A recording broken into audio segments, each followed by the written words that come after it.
them out of there, take them to National City, to Ace Radiator. They charge me Clean it $35 a up. piece. They tank them.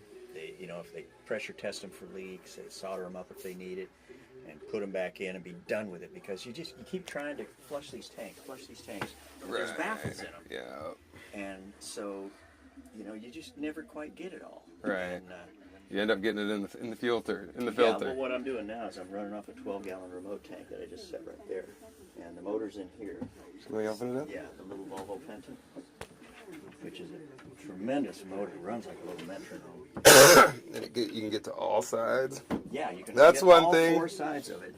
That's and one thing. This is interesting. This is an engine-driven cold plate.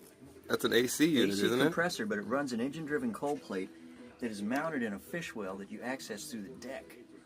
For the fridge? No, Cold. it goes down outside of the icebox. It goes down into the deck, and it's a fish well. Like this thing was a fishing trawler. I get it. Okay. And it has a cold plate in there, and engine-driven cold plates are so incredibly efficient. You turn it on for 10 minutes, and that fish is frozen solid. Right. Wow. It's incredible. That's kind of cool. Who in the heck what are you going to use this as a fishing trawler? They must have gone out. Some people like to fish a lot. Yeah, and I keep, this nice little shelf, so you've got Right. thermostat, seals, ray cores, impellers and all this stuff for the engine. You keep it right here at the engine, so that you don't have to go rooting around for it.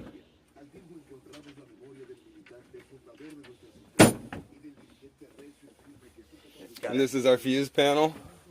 It was. Okay. It's redundant. They did so heavy on the AC panels back in the 70s. Because it was not new, but they could still screw up a lot of stuff with you it. didn't have that good of DC stuff. Right. You didn't have, you had screw-in 12-volt light bulbs, but they weren't very efficient. Now, I'm just rewiring everything to 12-volt. My AC panel That's is the going to best be thing to do. outlets in the galley and a battery charger. Okay. And that's it, as far as I'm concerned. Everything else has been changed out to LEDs. Yeah. That's another great thing that's come along. And even the steaming light, I've got the lights. They're in a box right back in the aft. All the lights have been purchased, really nice LEDs. These are the running lights. And when I got the boat, they stay up on the standing rigging, and they were oil lamps. I don't know what you expect to see in the middle of the night. So I've changed them out to these 12-volt driving lights, which you put under the bumper of a car. Little fog light they're type thing. used to, but they're bright as hell. They're made to take muck and salt and whatever gets thrown on them. And they're so bright. And so when you slide these back onto the rack, and put them on there, this is what I was just telling the fella. He said, well, if you were to go somewhere, and I said, if I'm not out of here, or it doesn't sell by the end of the month, I'm taking her to Mexico. And I'm going to run charters in Todos Santos. This is probably the only thing I think I would have to do before I left, would be to go ahead and wire up the running lights. Okay. Everything else on the boat's ready. You can do it. How long has it been since the bottom job? A couple of years. Couple years. That's the picture on the website. Okay. And at that time, I don't have a formal survey, but that's when I was moving her here. And I took her from where I had her, hauled it out, did the bottom. A friend of mine, who's the principal behind the tall ship, did an informal survey. He's a marine surveyor. And just to satisfy the marina. So I could probably get a copy of that, or they have one in the office. I can't find it. Okay, if you could get it, that'd be great. What I think... it's so hard to pick a home. It's hard to pick a home. Everybody's, you get all the fear stories from everybody, and... Well, I'm representing her as accurately as I can. She's a work in progress. She's a beautiful, beautiful, solidly built boat that's worth every. Well, I just went and looked at a 37 Alberg they wanted 10, and he couldn't have gave it to me. It needed to totally rebuild, totally. Yeah, well, I used to restore cars, and this is what I would call, or I did back in the day, I would refer to as a rolling restoration. It's functional. It's ready to go. This is actually an article I wrote about one of my cars. Oh, cool. And that's the car. And but they, there's nothing to keep her from sailing or being lived on. And everything that you do is just going to add value to it. It's going to make her a more pleasing place to be. So, I don't know what else. Yeah, no, it's not on you. I love just the horror stories that everybody gets, you know, and so I just want to poke and prod and get. I'll tell you what. Can I look at the kitchen? Yeah, absolutely. Sorry, It's important to me. Yeah, take a look, honey. I like this. And it's working. With this, it's cooking. Oh yeah. 3-burner? Yeah, 3-burner with an oven, shipmate, which is the best in the biz. We got to get in and look at the head too. What's going on back there? Huh? What is back there? That's just an ice Storage. box. The door is... An ice box. I tossed the door in there because it was it needs to be redone. Okay. And I was going to go ahead and mount like a Norcold icebox conversion kit. They're about $400 with port supply discount.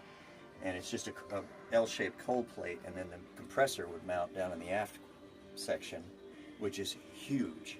There's a compartment underneath the cockpit. It's just gigantic. That is gigantic. Cool. It goes the whole... all the way around, boat. really. And what's interesting is where this nav station is, a lot of these had a quarter berth. Yes. And it would just... I was going to have... into that, and you just lay here, and it would go right over the top of the batteries, which are on a shelf back And in what's there. under here? That's just storage. Just storage, It's just, okay. you know, polishes and varnish and wax. But I have the... Yeah, it's in my truck. I just didn't... You can open the head door, and it blocks it. And when that one was open, it rested against this. That's why I marlin that on. So it was just this door here, and I lost... people couldn't see it. Yeah, pocket door would have been great. But, can I open? Is the head of it? Can I open this? Yeah. Great Chinese porcelain, Wilcox credited. A friend of mine has a 41, a CT41 down in Ensenada, and he called me and said, "Here, I got your boat for sale. You want to sell the toilet?" He wants to buy that head.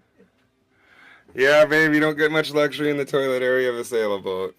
That's not bad. No, it's not. It's like I said, they're just toilet. You know, they're heads, and there's no shower. For one purpose. we've been eyeballing a couple Formosas just because they have that shower stall, the Formosa 41s. But then you read, and most sailors are like, "I use my shower for storage."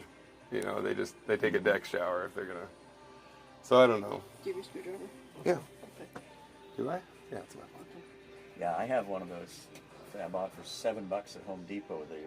Like the Bugman's pump up thing with the little wand, and it's just fantastic because when you're making a passage and you've got a certain amount of water, you take that thing and you wash the dishes in seawater and just go this little misty thing, wipe them off. You can bathe yourself in seawater, mist yourself off and towel off, and it holds like 3 gallons. And it'll make that 3 gallons cross an ocean. It's just amazing how efficient. And I painted mine black, so I can set it out in the sun and get warm. Nice and warm. Yeah. Doesn't take long. Let me see that compartment up here. I think that sounds interesting. Yeah, propane locker's on the starboard. Storage is on the port. You have to take everything out of the port side lazarette, lift the false floor out, and then you can get down in there. Oh, okay. So it's kind of involved. This is not. These cushions aren't for this boat. Oh, good. They're coming to get it. That guy came in here smoking like he was on fire. Oh, really? And they drifted over from the public launch ramp and started fending off boats until they finally got into that slip. But yeah, so this is another one of my repairs. I got to do this piece right here. I got to get a little L bracket and put on. But it's oh, it's packed. You take all this stuff out. I won't make you do it. Dinghy anchor and tools, and then lift that floor up, and you can go down in it. Wow. It's huge. Can you reach the engine from there? No. No, okay. No, because this bulkhead, the engine's completely up there. And the prop shaft is actually very short on this boat because it's the way the keel is made. Right. It's in there between the keel and the rudder. Yeah, no, rudder shaft is way back here, but it just goes right into that solid keel. And just right goes through, through it. I had when I held her out 2 years ago, we repacked the stuffing box, so it's all brand new with that white square cut Teflon permeated stuff. Okay. Put a new tail shaft, or the rear main seal in the transmission. It was puking out oil. I'm trying to think what else. Everything else was in pretty good shape. So, yeah, somebody not afraid to do a little work. No, it's just a little bit of, as far as I can tell, like you said, it's cosmetic. Everything works for you, huh? That's the winch that goes there is actually sitting on the floor. Okay, I was going to say that's ready for some she work. has self-tailors.